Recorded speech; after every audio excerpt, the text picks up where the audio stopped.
We are talking Bogieville from 2025, directed by Sean Cronin, who actually stars in the movie as well. And this is a vampire movie. Cronin is no stranger to a vampire movie. He actually starred as Dracula a year or so ago. So Bogieville is one of these films which is a UK movie masquerading as an American film. The majority of the cast and crew are from the UK and most likely filmed for the majority of it in the UK. But they do actually do a reasonable job this time as kind of like selling you this is America with American actors. A few kind of trip ups on the accents, but for the most part I think it's done relatively well for a change. Okay, so what's the story? It focuses on a couple, both of whom lose their jobs on the same day. And because of this, they hit the road. They kind of leave town and decide to try their fortunes elsewhere. And along the way, they end up stumbling into this kind of caravan park. And it happens that this caravan park is actually a sanctuary for vampires called Bogieville.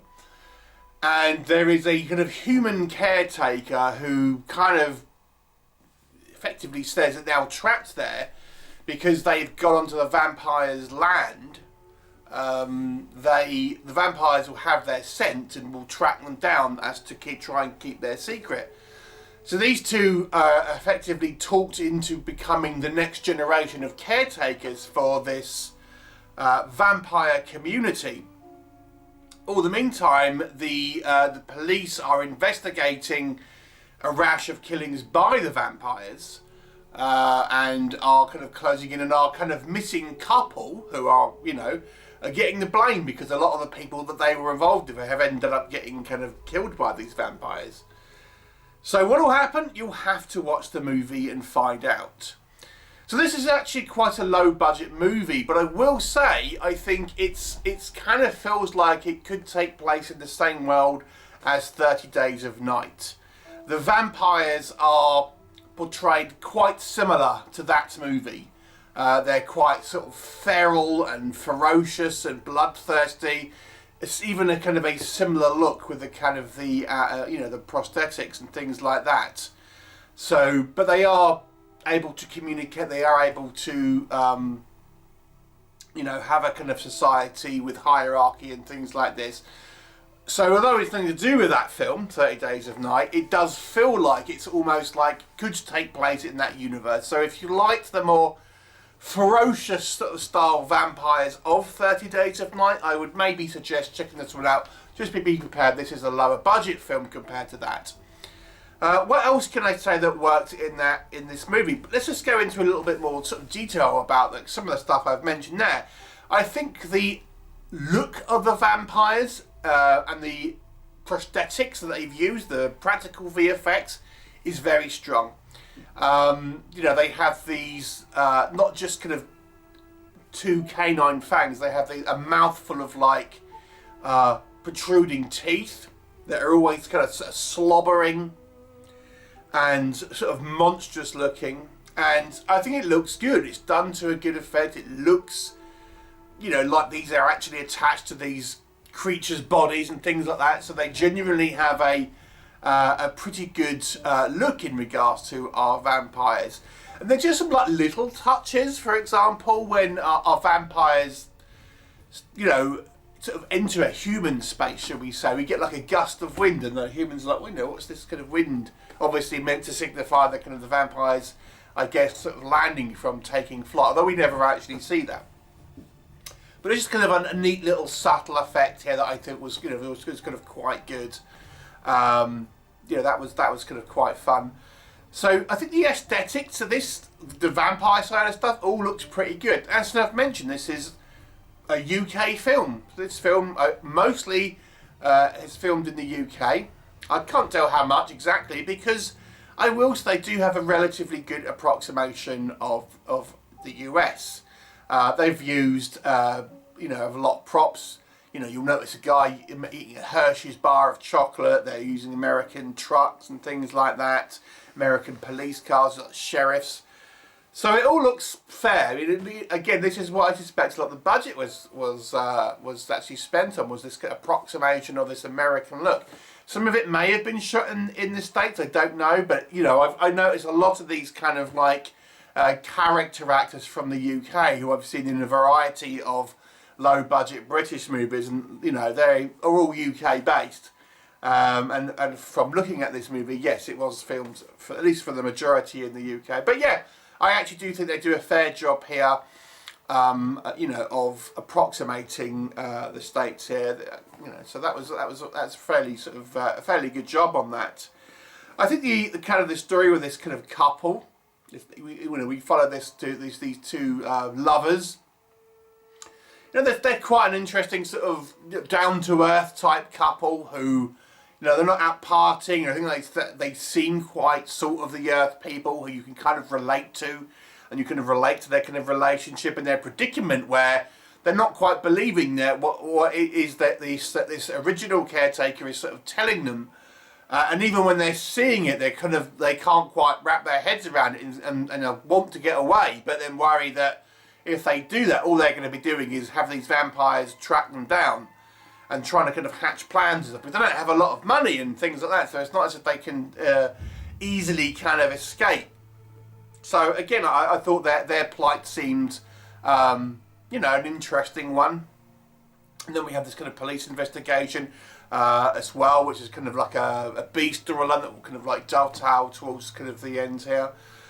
You know, and then even with the vampires themselves, we have a little bit of internal politics.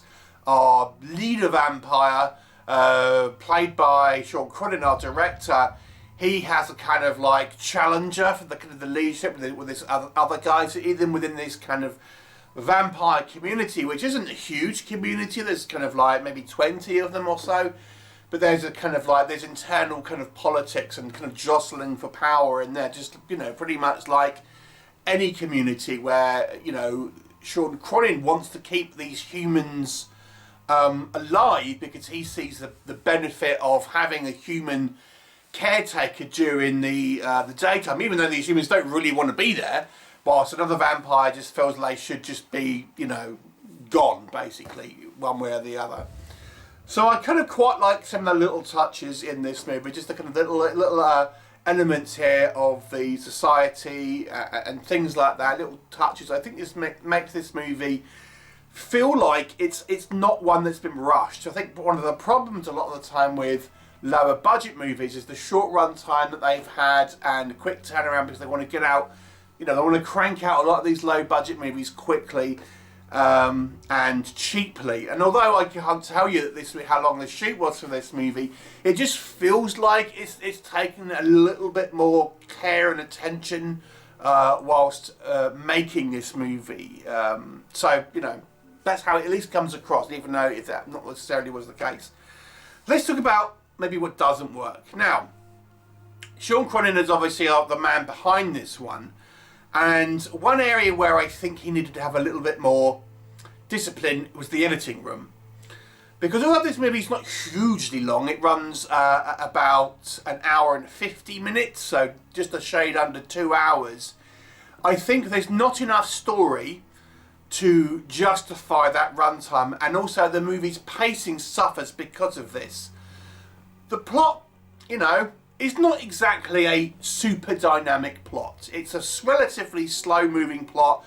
We just have these two new caretakers who are sort of now finding that they've walked into this kind of position and don't really want to be there, along with the kind of the town investigating murders, and that's basically it. But the movie has this problem of it drags at times. And I think to have a more punchy movie, because it's not like it's got loads of these intricate plot points that needed this time. It didn't. I think it could have been tightened up and have the same exact kind of plot points all still intact, but be a punchier film and without kind of the flab really, which I think this movie has. And this is where maybe I think Cronin, needed a bit more discipline, to be honest. He's obviously the creative force behind that, and he doesn't want to trim out his own work. And this is obviously the job of ideally a producer, but sometimes these things don't happen. So yes, that's the main critique for me. Although it's not a massively long film, it does kind of feel like the pacing is the main problem here, and there's times here where it gets a little bit kind of tedious at times, and you feel like the plot not really kind of moving forward, and the plot that we do have, because it runs so long, it ultimately feels not all that of a kind of like important plot, if that makes sense. It could have been a more personal story for sure, but I don't think it needed to be a little bit of a shorter film because of that. So a few technical issues that I've mentioned I really like, but there is a downside to having a low budget with this. The kind of the prosthetic fangs and stuff, they look great. However, when our vampires are talking with these fangs on, it's very awkward because they cannot enunciate words properly, and as such, I think this maybe should have had a little bit of ADR on it more, or a couple more takes or something, or a way round it, or even less dialogue, because when these vampires are talking, it's a very awkward feeling because they're clearly struggling to kind of like speak through these large teeth and things like that. It's a problem that I find with a lot of lower budget vampire movies. These mouthpieces are bigger than a lot of the normal fangs you'll see on things, but lower budget vampire films. But yeah, a lot of them have the same problem where it affects the speech. So there's kind of that really. There's one or two occasions where I think that just the general budget looks a little cheap. Some of the costuming, for example, we got this kind of sheriff, and yeah, they do an okay job of movie sheriffs, but like the guy's hat, for example, looks like it's one broke from a joke shop rather than a kind of an actual kind of sheriff's hat. Again, so there's just a few like little moments here, little things that kind of just would betray the kind of the lower budget and the sort of the limitations that this kind of movie has upon it. So, and again, as I've mentioned, I think a lot of the actors here are actually from the UK. Some are not. Our main guy is actually from Indonesia.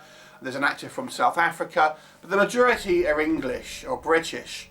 And there's a few times where you'll just hear that accent come through the kind of the American, Southern American twang. And in case they do this, obviously, because America is the largest market, so that's what they want to market to an American audience. This is why lots of British movies have a American character, or at least British people pretending to be American, so they can appeal more to an American audience, which is a shame sometimes, I feel. But they do a better job than most in this one. But that kind of, because of this, these actors are having to do these American accents. You could arguably say sometimes the acting isn't exactly top notch. I never thought the acting was terrible in this film, to be fair. I actually thought they did a fair job. And again, considering a lot of, for most of these people, they're putting on a Southern American twang. But again, maybe it's asking a lot from some of these people, some of the kind of the smaller actors, maybe the less prominent parts. So, it's again just the kind of the mask slips a few times over and all. And as I say, ultimately the final thing is that the plot is relatively minor. There's not really like this particularly kind of gripping plot. It's a relatively small personal movie about personal circumstances in regards to having to deal with these kind of like these kind of issues, and then the finale where we have the more of the action sequences. Again, it didn't quite have the impact maybe that it could have done.